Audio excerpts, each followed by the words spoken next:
Hello everybody, welcome back to the channel. You can clearly see over my shoulder the Roman ruins of Leanya. I've been down here many times before, and one of the reasons is when you go to Bardenus Realis, which is over there in the distance, when you come up from Carcastillo and then you make a right hand turn and come to Leanya, the trail that goes all the way down to Luna, which is about 50 miles that way, pretty much all off-road, passes through here. It's quite amazing to me that every time I've been down here, I've never seen anyone. Now this is not for everybody. These ruins have been here for a long period of time. They just are a way that the Romans managed to figure out of getting water from the hills back down here to a pump room, which is up on the hill. And a lot of people go to the pump room first and then look at the trail to drive down here, and just, it's pretty rocky up there.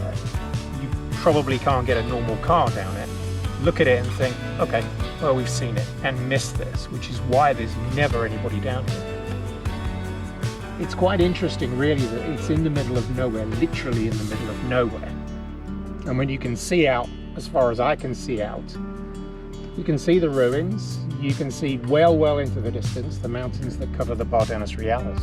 But it's really dry over here. It's not, I've been here 2 weeks and there's been no rain at all. And so all of the crops have been harvested.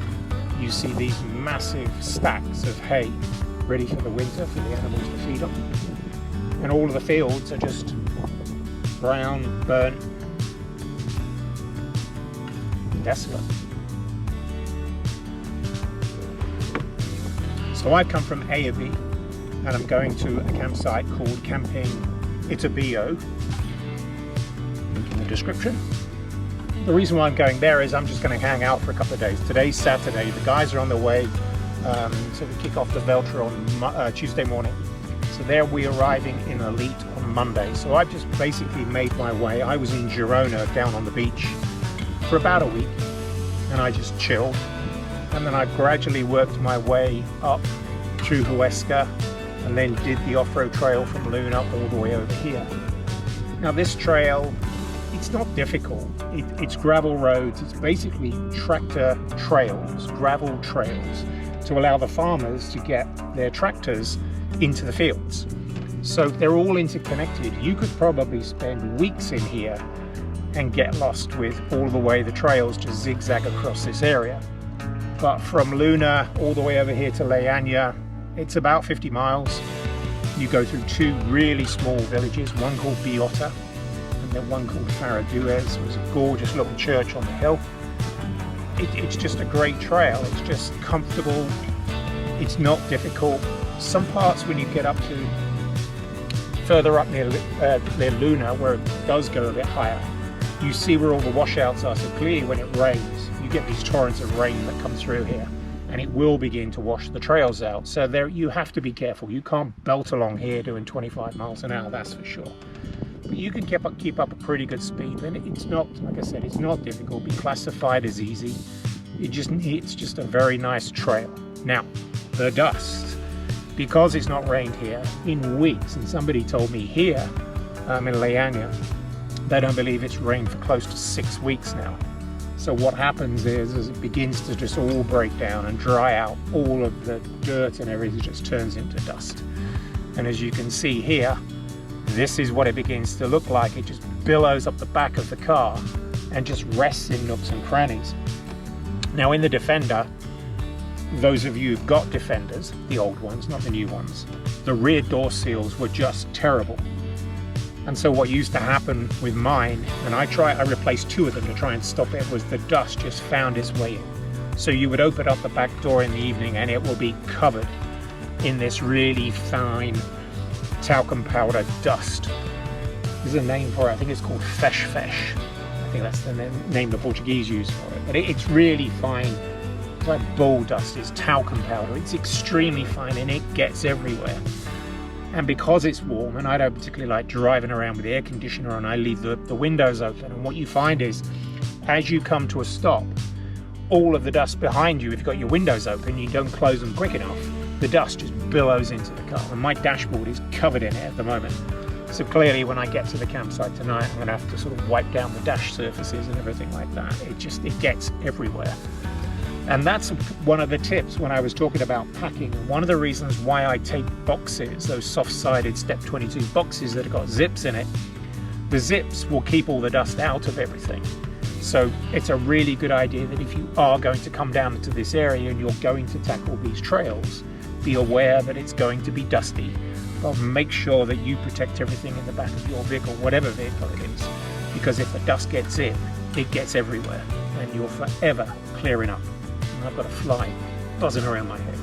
Now you can see some of the footage here, I've sort of overlaid it. I'm trying very careful not to sort of give you all of this content all at once, because we've got to... So you can see some of the footage that I've taken on the short period of time that I've been here. So I've got a GoPro mount that goes onto the door handle of the driver's side or the passenger side, stick a GoPro on it, point it either forward or backwards. I've got a couple of GoPro mounts that I've stuck to the mount on the rooftop tent, and one out the back, so you can see different angles of what these trails look like.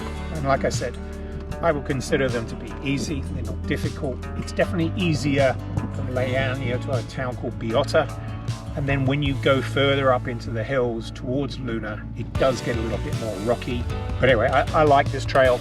It's more of an hors d'oeuvre to go off-roading when you go from here into these wide open plains and then work your way to places like Aguero, which is up in the foothills of the Pyrenees. Now, those of you that follow the channel, in the last few weeks I put out a couple of videos more around ownership of the L322, and if you follow Andrew St. Pierre White's 4X Overland, which I think is an excellent channel, I've got my own personal opinions on him sometimes, and there's sometimes I can't watch him. I just can't watch him when he's ranting and raving. But he put out a video a couple of weeks ago, and if you're not familiar with his channel, go look at it. He and a bunch of people took his 40-odd year Range Rover, 47-year-old Range Rover, across the Canning stock. And what's come out of that is a video that talks about, can modern Range Rovers, Land Rover products, do what it did? It's quite interesting because I watched that video 3 times, and it's the same old argument that he keeps coming up with, whether you agree with it or not, about independent suspension or airbag suspension or electronics or solid axles, and it goes on and on about that. And he also goes on and on about, you know, the size of tires and wheels, and I've tried to explain that to people in my videos, that I'm perfectly comfortable with what I've got for the vehicle that I have and the type of travel that I do. But one thing that happened on that trip, if you look at one of his videos, is he lost in his troop carrier an ABS sensor that came out. And his whole argument behind this video was, if it was in another Land Rover product, you would basically be stuck by the side of the road, stranded, and you would have to abandon your vehicle because you couldn't get it started. So I piled in to basically say to him, that's not true, because those of us who've got these vehicles have got gap tools. You can start disabling functions to keep the vehicle going. And I've actually had an ABS sensor triggered on this. This is way, way back. And it was loose. So somebody had been in there, it got loose over a period of time, and it got put back in. But I wasn't in limp home mode. I managed to go in with Gap Tool and reset everything, and it was fine. So I actually put something out there, and this is not the first video he's done. So my comment to him was this: why don't you just put up or shut up? Go buy a 2010, 11, 12 L322 or a Discovery 3 or 4, kit it out, and go take it on the Canning stock route and prove to us that it can't do it, or that it can do it. Now, I firmly believe, having owned one of these vehicles, and I've got plenty of people on the channel that will agree with me, that don't just have L322s, but also have things like Disco 3s and 4s, that they firmly believe their vehicles would make it. So that was my challenge to him. It's great content. It will finally shut everybody up, and he might finally put a sock in his mouth about independent suspension. Now, I watched that whole series. I paid the £5, downloaded all the 12 series.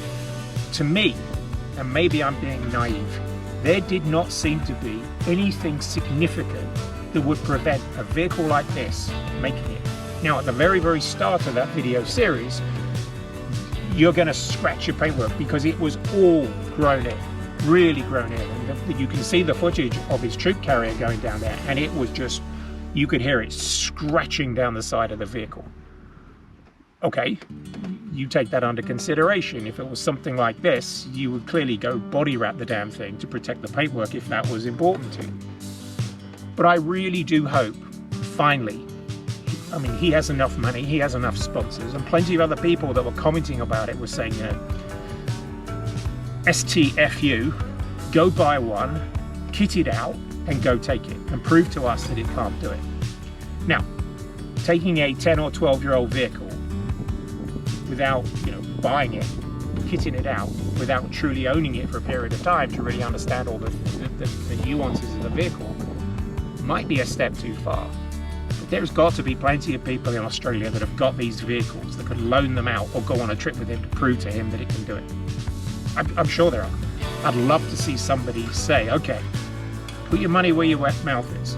You help fund a trip like this, and let's face it, you get sponsorship from everywhere. Let's go figure out whether it really can do it. And let's see objectively whether they can do it or not.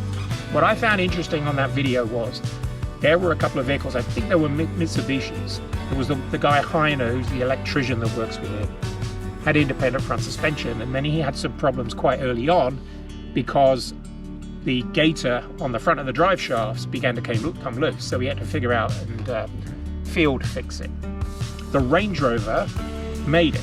Now the Range Rover still had some faults. It wasn't 100% no problems at all.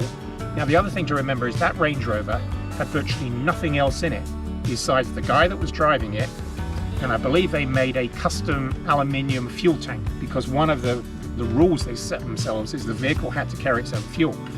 So with the fuel tank, they built a separate one behind the back seats, and then they took all these spares. But I don't believe they were carrying water. I don't think he was carrying a whole host of stuff in that vehicle. So it was not fully laden down, which I think, okay, it was a 40-some-odd-year-old vehicle. They were being conscious of its age.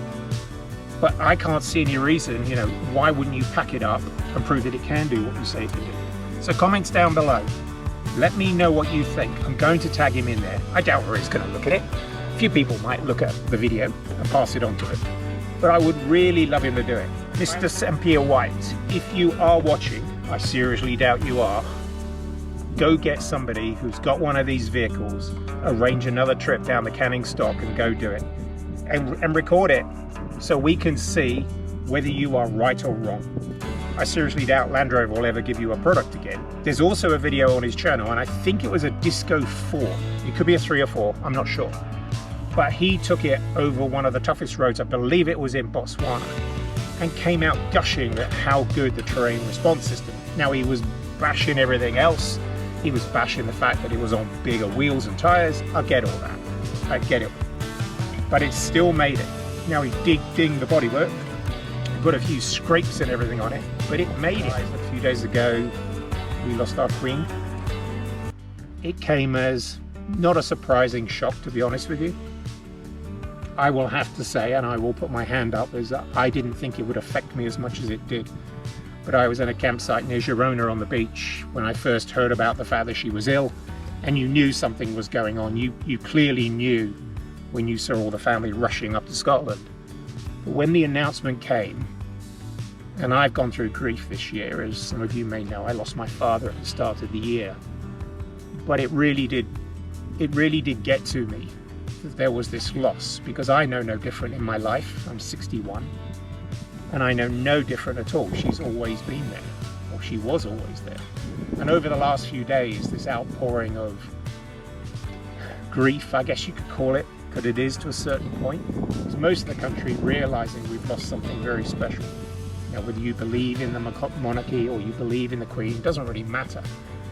It would take a really cold heart not to have some empathy for what's gone down. And my commiserations are to Charles. I don't know how he sat there and managed to deliver that speech. And this was a day after all this happened, and I found myself getting emotional by him just having to sit there, and you realise that he has lost both his parents in 16 months. And having lost my father, and still not over that, I'll never be over that. I can only imagine what's going on with him at the moment, and having to go through all of this. It's a true testament of who he really is, I think. So with that, God save the King. I'll see you on the next one. Cheers.